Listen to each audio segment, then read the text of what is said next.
Welcome to Make Change Fun and Easy with your happiness expert, Samia Bano. This is the podcast to help change makers, coaches, trainers, and healers break your chains of fear so you can create the impact and income you desire with fun and ease. Please make sure you subscribe to enjoy every episode. This podcast is sponsored by the Happiness 101 program.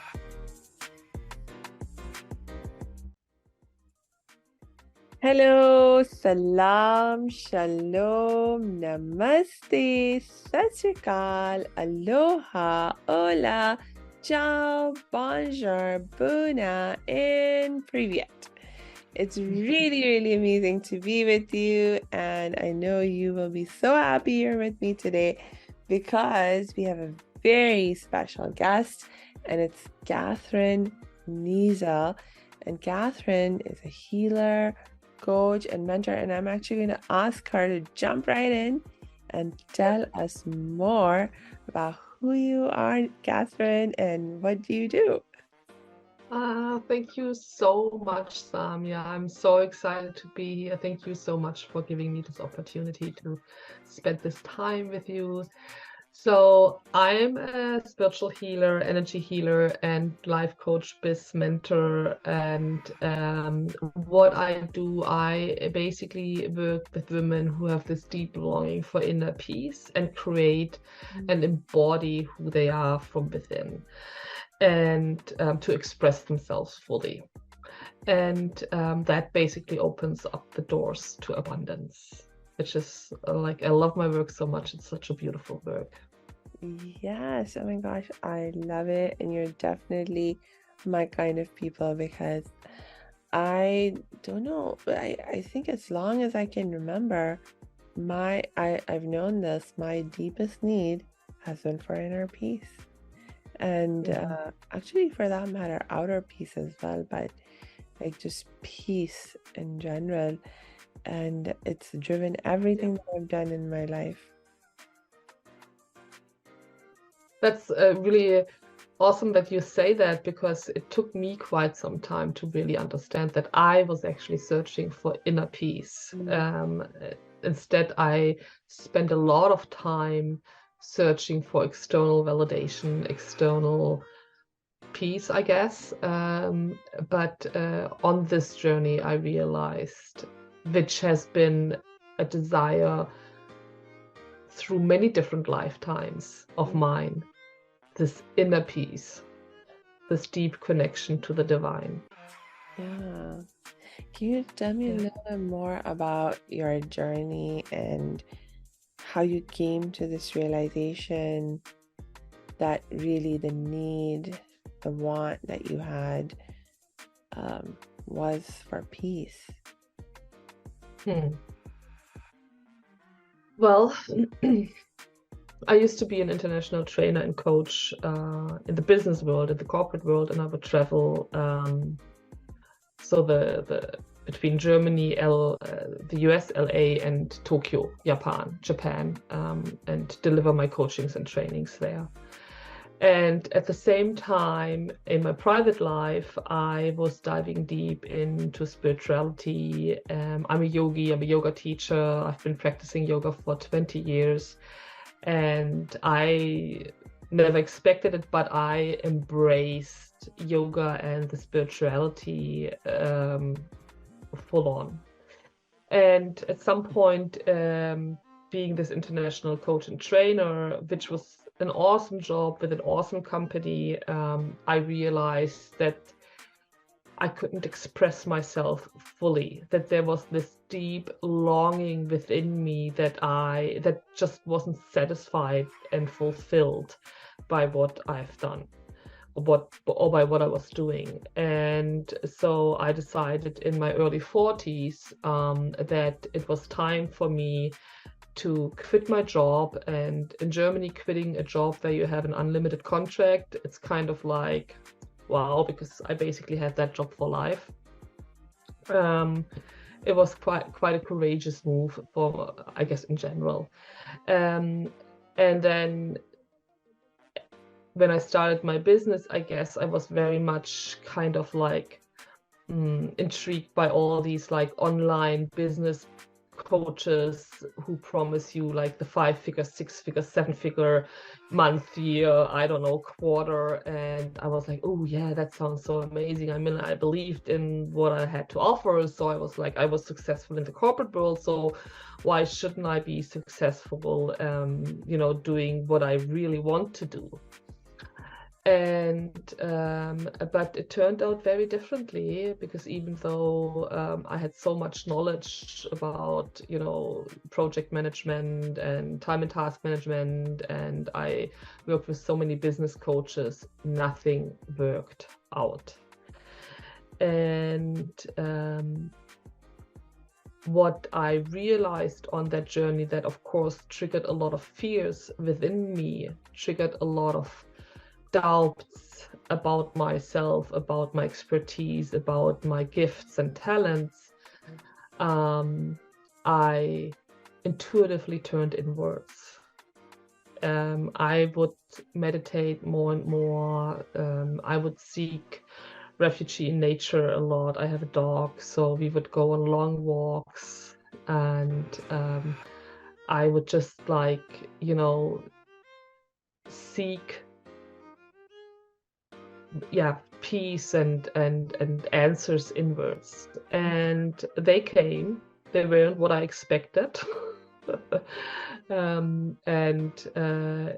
basically kind of started this journey of, because the answers I continuously would receive was trust and self-love. And I was sitting there thinking, I don't need self-love, I don't need trust. I want to have a strategy that brings me more clients. I was like, in the beginning, I was really confused, but it would be like over and over again, my guides would tell me self-love and trust. And at some point I was like, I can be very stubborn. So at some point I was like, okay, let's go with that one. And yeah, that's basically how it all started. And then on this self-healing journey towards more self-love, which I now like to call self-acceptance, I eventually discovered that this deep longing I had felt inside of me, in my heart region, which was with me for so many years, I understood what I really was to accept myself fully and to reconnect with the divine. Because I didn't grow up in a religious household, or with any kind of spirituality in my life. So, and gaining trust, that was like, I think, one of the hardest thing for me, because I didn't know what trust means.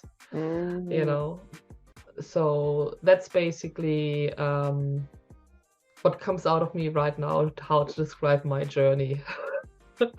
And through that journey, I also came across that I'm a manifestor in human design, and they are destined to self-doubt and on their way of expressing themselves. And that's why I am so passionate about especially helping these multi-passionate women, who have so much expertise and knowledge and experience, to, instead of shrinking themselves or cutting themselves down to fit into a niche, I'm like, no, girl, queen, you have to fully accept yourself, and then what is unique about you can shine fully, and this will help you to stand out. This is how you find your people, not by clarifying your message, but by clarifying yourself. I love that. I love that. And thank you so much for sharing that journey, Kathrin. It's so, well, first of all, it resonates a lot with me in terms of there are many aspects of what you were sharing that was like, hey, that was like me. Of course, in other ways, my journey has been somewhat different from yours. But oh my gosh, like for example, the the guidance of what you really need is more self-trust and more self-love, and not even just self-trust. I was just like trust. I actually received that message as well when I was struggling with the business aspect of my coaching training practice, and I was like, what's going on? Why isn't this working? I've been trying and doing everything right, doing everything that my coaches and mentors are telling me to do, and it's still not working. What's going on? Yeah. And the mind just wanted to find the next strategy or the next software or the next this or that would,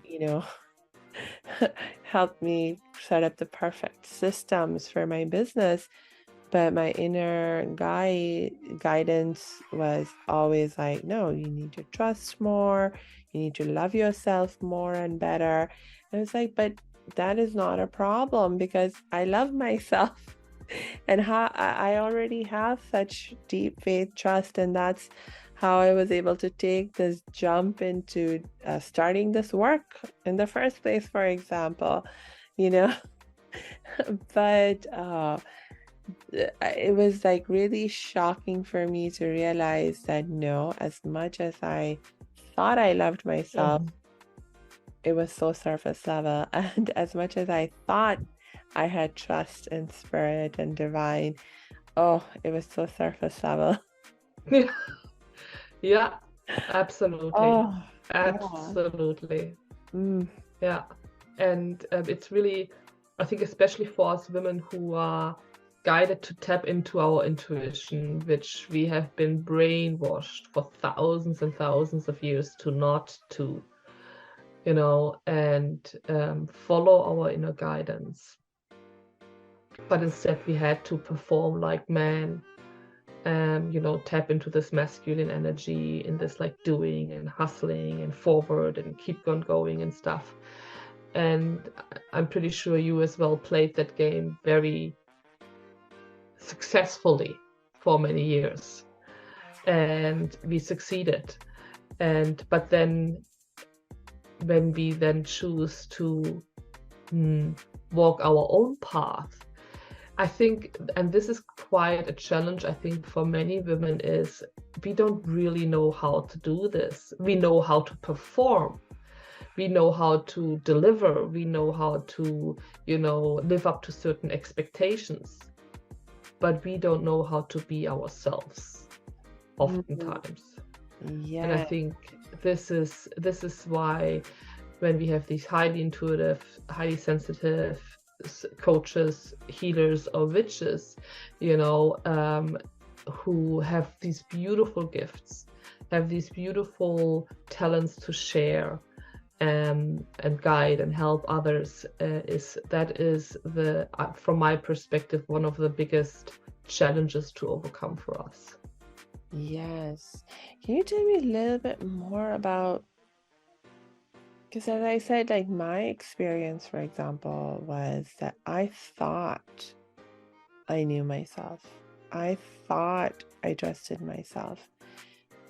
But it turned out to be not false, but just, that I didn't realize how surface level it was and how much deeper there was to go. And it's like I didn't know what I didn't know. And so Yeah. can you share some guidance with us in terms of, well, like if somebody's struggling, for example, in their work or life mission or whatever, and they're in a similar position where they think they have it down in terms of self-love, self-trust, but they're continuing to struggle. How do you even figure out that the trouble is this, rather than that you don't have some kind of right strategy or software or something like that? Hey, thanks for tuning into this episode. Hope you're getting value out of it. For your information, this episode has been sponsored by the Happiness 101 program. Are you a change maker, coach, trainer, or healer? Are chains of fear holding you back from making the impact and income you desire? Using a unique combination of positive psychology and the spiritual wisdom of our most effective change makers, the Happiness 101 program helps you break through your limiting beliefs and manifest the abundance and success you desire with fun and ease. Interested? Book a free Happiness 101 exploration call with me, your happiness expert, Samia Bano. Just use my online calendar link in the show notes. Now back to the show. Well, I mean, one indication for sure is, and you've mentioned it already, and I experienced the same. You follow all the strategy. You do exactly how your business coach tells you, maybe even the second, third, or fourth business coach, and still the big bang doesn't happen. That is a very clear indication to eventually stop looking for strategies, but to turn inwards. Whether or not it's trusting yourself, for example, that can be a very easy example, and I actually practiced that for quite some time. I don't know if you've ever experienced that. You sit on your couch, reading a book, watching some TV, I don't know, whatever it is you do when you sit on your couch, and suddenly you realize you're thirsty. But instead of just getting up and get yourself something to drink, you're just like, oh no, I'm too lazy.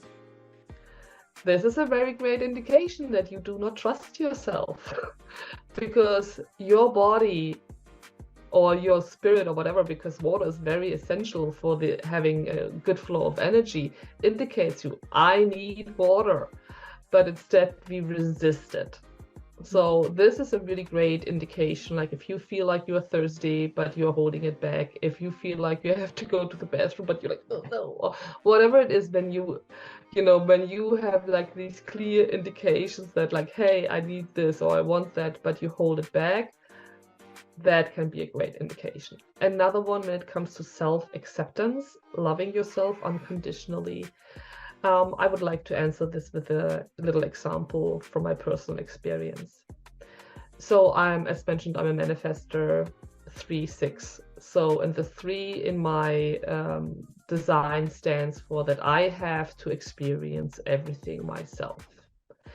So instead of just following someone else's guidance or rules, I always like, wait a second, is that really true? And I have to, do my research and explore and experience, whether it's like training my dog or building a business or doing studies. Like all my life, I was always like, let me try out first this, and then, I will have my final say whether or not I will follow your guidance. So what that meant was everything always took a little bit longer for me to come to the finishing line. I reached my finish line, but on this journey, I would always, instead of going in a straight line, I would always go like in circles or left, right, back, forth, And at some point I realized that really annoyed me about myself, So I was like, everything always takes so forever for me, I really so I really dove into this and experienced like, what are the emotions that come up when I think about this kind of behavioral pattern, which I also couldn't seem to stop, because that's just who I am. I need to experience everything myself. So, and there's two things that you can do, or I recommend you do, is to look into what emotions does that cause. So for me, it was frustration because everything takes so long. It was disappointment in myself that I just cannot follow someone else's rules. I mean, on the other side, I'm quite happy about that. But then, you know, like frustration, desperation, like, oh, will I ever make it? You know, like there were all these different kind of emotions within me, basically expressing I'm not good enough towards myself because of this habit I had. So the first point was to really acknowledge all these emotions and to release them. That is so important. If you wonder why you cannot manifest the life of your dreams, it's because there are still emotions vibrating within you. So you have to identify them, acknowledge them, and release them. That is very important. And the second part was to feel compassion and love this aspect of yours. So I sit down, and this is an exercise I borrowed from Abraham Hicks. I love Abraham Hicks. I'm a huge fan of his work or her work or whatever you want to call this. And this exercise is called the positive aspects. So I sat down and listed all the positive aspects of me always having to explore everything myself. And then I realized, wow, because of that, I have so much more knowledge. I have so much more expertise. I can help my clients on such a broad spectrum because of all this experience I've gathered throughout my life. And I suddenly switched my whole energy, you know, to releasing the emotions, but also opening myself up for a new perspective, to like, ooh, I really like myself for that. I'm really proud of myself. That's so awesome. That's really exciting. And that is how I help my clients to fully embrace themselves and accept themselves, you know. So that was a bit of a long-winded answer, but I hope I was able to. Yes, I'm getting it. So basically, to look at wherever in your life you might feel a sense of being less than or not good Where you judge enough. yourself. Yes, where do you judge yourself? And your emotions are the clue to that, because it's like sometimes we're so used to thinking in a certain way about ourselves or about some issue or about something that we don't even realize, you know, the impact that thinking is having on us in terms of, you know, I've been sharing this example a lot recently myself, because this was just earlier this year. I started working with a health and wellness coach who was mentoring me. And the reason that I started working with her was because I was actually just interviewing her for this podcast, as a matter of fact. And in the process of interviewing her, I realized that I had not even been realizing that I had been having judgmental thoughts about my relationship with food and how I eat and when I eat and what I eat. And when I realized that, it just, like, for me, I immediately knew that was a problem. My having judgmental thoughts about my relationship with food is a problem, and I need to heal that. And so for me, it was a no-brainer, because I realized that judgmental thinking is one of the it's what cuts you off from the divine right away. Yes, exactly. Because what judgment does is it basically, I mean, you basically judge the creator, God, universe, source, whatever you want to call it, for its creation, you know. So and I think that's why judgment is such a great guidance if you desire to heal, if you desire to reconnect, if you desire inner peace. Yes. Whenever you judge, and judgment can show up as jealousy or envy or greed, whatever. Whenever you judge, take a look. What is it? What is Yes. it that you're judging? Why is it that what do you believe about this thing? What emotions come up? This is your guidance. Yes. And let me say, I'm sorry to interrupt, but please. always be grateful. Yes. Whether it's a person or a situation that triggers you, like, thank you so much for your guidance, because you show me potential for growth. You show me how I can reconnect with the divine, find my inner peace. Without you, it would take me even so much longer. Yes. Oh my gosh. And see, this brings us back to the trust issue, because we were talking earlier about getting that message if you don't trust enough.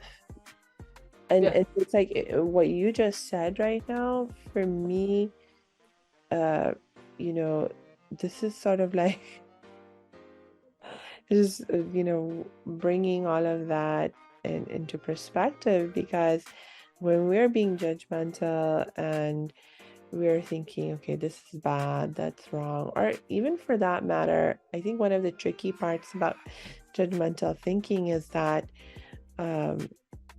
sometimes the judgments we are making are, oh, this is good. That's, it's not always that we're judging something to be bad. Judgmental thinking goes both ways. Some things we judge to be good, some things we judge to be bad. Very good point, but it's just, if you focus on the negative judgments for a moment, that can really sort of be that indication of, yes, you're lacking trust, not just in yourself, but in the divine, as you said, because you're questioning, not only questioning, but you are thinking, you are actually in that negative judgment about whatever it is that you're negatively judging, that's saying, no, this is not a wise thing, this is not a good thing. And if you believe that, the divine brought all of this into being, whether we think it's good or bad, then you're really judging the divine, as having done something unwise and bad. So, when that was really a mind-boggling and life-changing realization for me. Yeah. And I also, because you've mentioned we can judge bad or good, in a positive way or in a negative way. But also when you think about it, judging something in a positive manner is still judging. In terms of, you basically have kind of like which is very human, kind of like a scale of like, oh, this is better and this is worse, light is better than dark. But in the end, everything just is. And when it, for example, comes to success or money, and that is something, entrepreneurs, of course, seek, or many people seek success and money and fortune.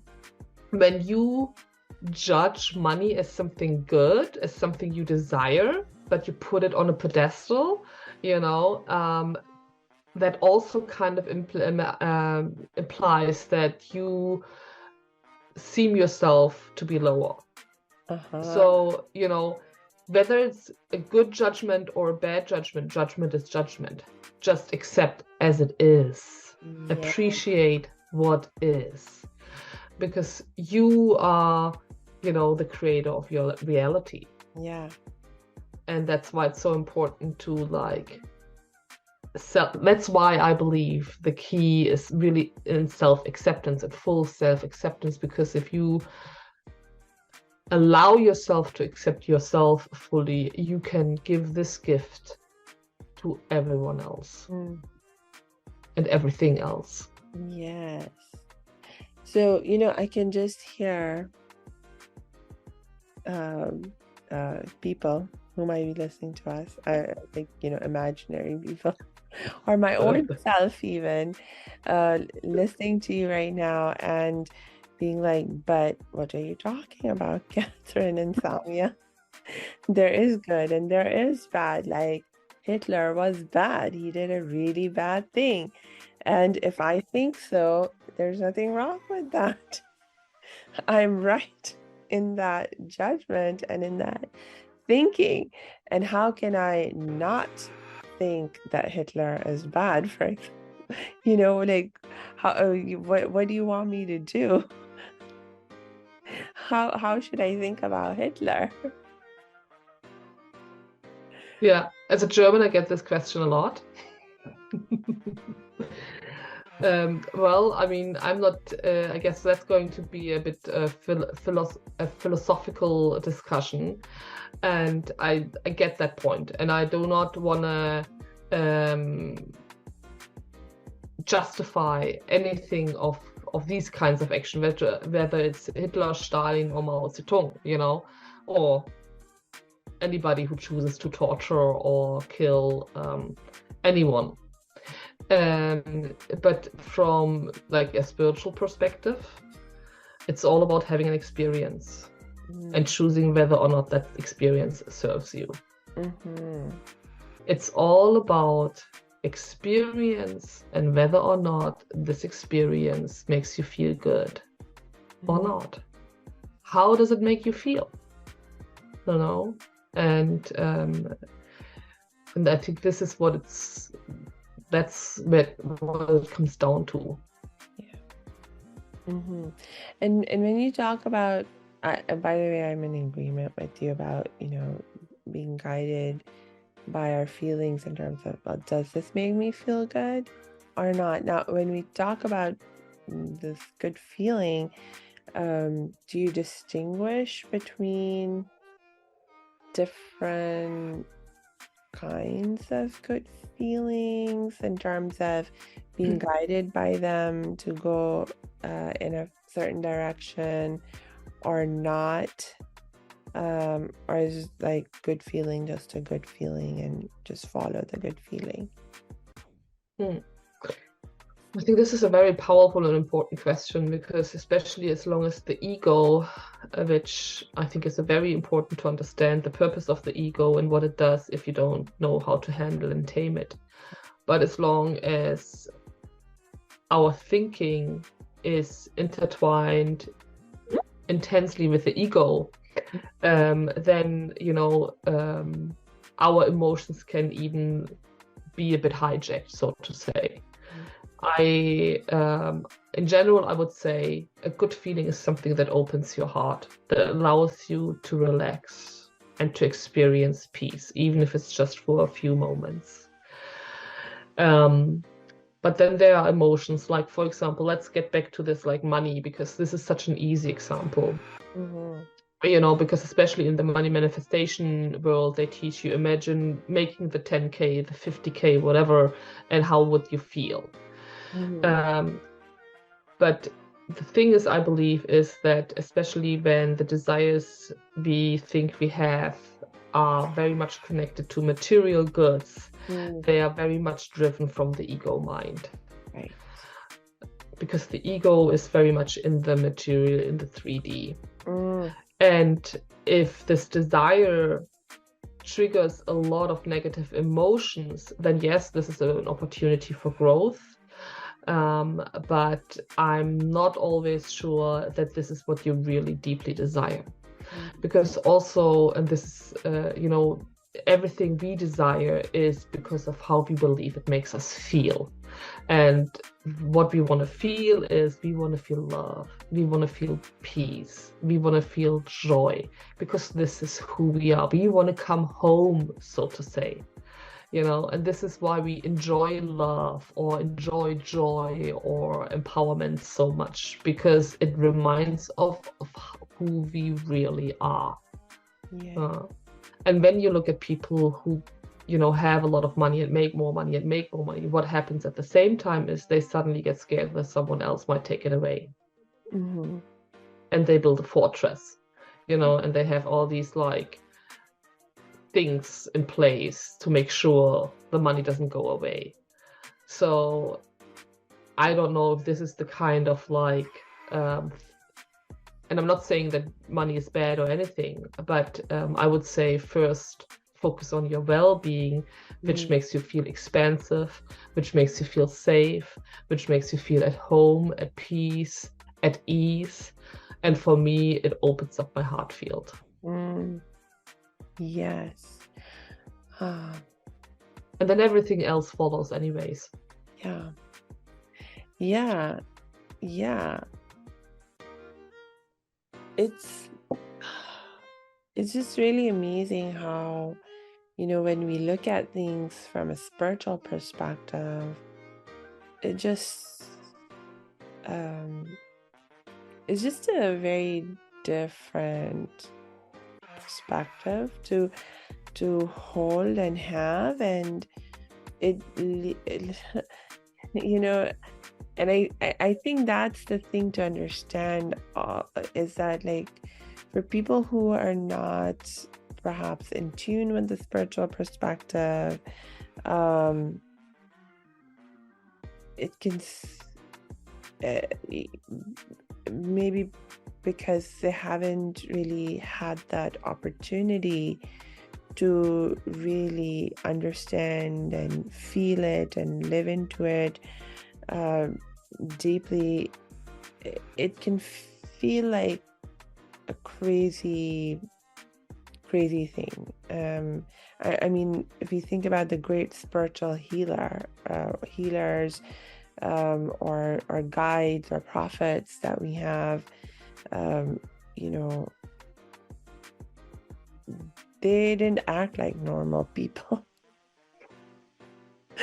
They didn't act like normal people, and yet we admire them. We you know, we recognize the amazing successes that they've achieved in terms of creating huge positive impact on people and in the world, and we aspire to be like them, you know, to whatever extent we have that aspiration.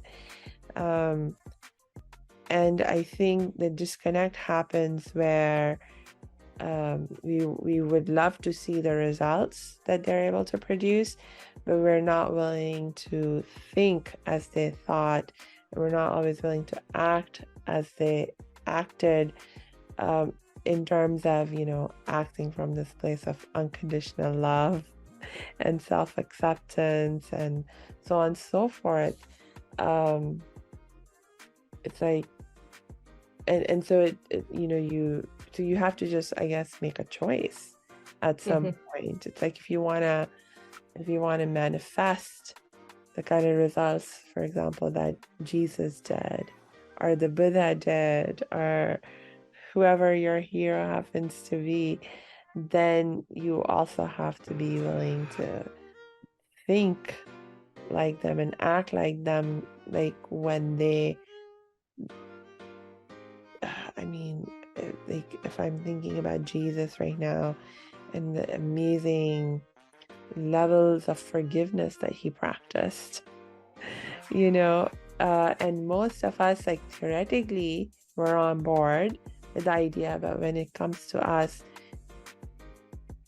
are we actually willing to do that? And a lot of times, you know, that's where I was finding myself falling short, that I'd be like, no, this person hurt me, and I'm right and they're wrong, and then, you know, not being willing to let that thinking go, even though theoretically I you know, love and admire and aspire to be more Jesus-like. Well, I think this is exactly what I've mentioned earlier, is like, if you don't really understand what the ego is for and what it does and how it behaves, then it becomes quite challenging, I would say, for sure. And I think the very first and not to underestimate step you have to take, each one of us, if this is something you desire, is a decision. Yeah. Is decide. Mm. And I mean, I remember for many, many, many years, long before I chose to start my own business, I oftentimes had this deep feeling of like, oh, I would love to be a nun or a monk or something and just like live in peace and quiet. And so for me, it was really like every day I would make this decision and still do take this decision that inner peace is what I desire the most. Mm. You know, like not doubting myself, not doubting the situation, not doubting my safety, not doubting whatever it is, but to deeply trust and know that this is the path I'm meant to walk in this reincarnation. And because the society, whether it's Western society or Eastern society, doesn't matter, I think, is we have been taught that this is not how you succeed, that this is not how you will get there, you know. It's very contradictory to what we have been taught from very early on.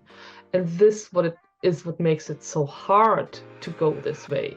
But if, you know, the teachings of, let's stick with Jesus, wouldn't have been censored the way they have been, and we would have been, you know, taught the truth, what he was teaching, then maybe society would look differently and would be completely like how could you possibly judge, you know, like how could you not want to rest, how could you not want to meditate, how, like, of course this is what you want to do, you know. But that would also ultimately lead us to the true power within us, to the creative force all of us have.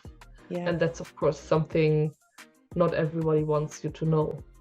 So yes, I because, you know, it makes me think about the example you were giving earlier about how sometimes we just put things or people or ideas on a pedestal, and then by default that makes us feel less than.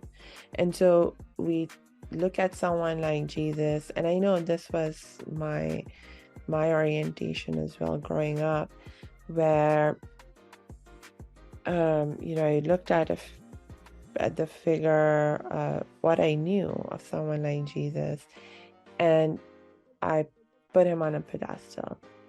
Yeah. And yeah, again, there's this positive judgment. Right.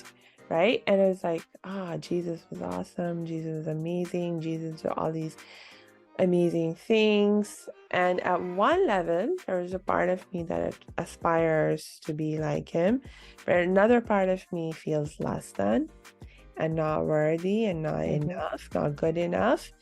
And that judgment actually makes me think, oh no, I cannot actually do what Jesus did. Like, I cannot heal a leper or cure the blind or, you know, walk on water or any of that, because I'm not Jesus. I'm not as good as Jesus. Yeah. And you know, so I keep putting myself down, and so then I'm not, I mean, and as long as I'm doing that, how can I even realize my power? And also you kind of like take away the opportunity for really wholeheartedly try even. Yes. You know, because it's so unbelievable that you could be as Jesus was, even though he kept saying that I'm not different from you, what I can do, you can do. And you know, this is exactly why, if I might cut a corner here, so to say, this is why I love frequency healing so much. You know, I'm a trained hypnotist. I'm trained in RTT hypnotherapy. I am a Reiki healer. I know a lot about how the mindset works. You know, I love EFT. There are so many amazing techniques out there to help you release and heal. But as long as you, and again, don't know what the ego is supposed to do, how the ego works, you know, there will always be this little bit or maybe even more of self-doubt. Yeah. Of questioning yourself. And this is where the frequency healing, which I do and which I also teach in my upcoming spiritual healing trance training, is so powerful, because the frequency, when you connect, so what I do basically is I connect with the frequency of unconditional love of the divine, you know, with the frequency of abundance, of fulfillment. And when you are connected with this frequency and you choose to reconnect with this frequency over and over again, then this is what basically silences the ego in the long term, because the ego will always try to keep you convinced that you are alone, that you are separated. Yes. But being connected through these frequencies with the divine will give signal to all of your cells: I am not. The Father, the Creator, God, the universe, whatever you want to call it, is within me. I am part of this. The kingdom, the paradise, Eden, whatever you call it, is within me. Yeah. And this is why frequency healing, for example, is so powerful. Yes. You know? Yes. Kathrin, I could keep talking with you forever. I was just thinking, wow, we nearly already talked for an hour. Oh my gosh. Well, it's not been quite an hour, but we should probably start wrapping up for today. Yes. Do you have any last thoughts that you would like to share for now? Well, what comes up for me is, if you have been listening to this podcast, first of all, I appreciate you. And second of all, if you also have this longing for inner peace, and just trusting yourself fully, that this is available to you, keep on your path, keep choosing you. And if you desire support and guidance, please reach out to me. Yes. Oh, I love that idea. Keep choosing you. Yeah. Keep allowing. Keep choosing you. Keep allowing this transformation to happen. Oh my gosh. You know, I think we could do like a whole other episode on this idea of allowing. Oh, yes. Oh, Kathrin, you'll probably need to come back and share more of your amazing, amazing wisdom with us. And I will look forward to that. And in the Me too, I would love that. Allowing is so powerful. Oh my gosh.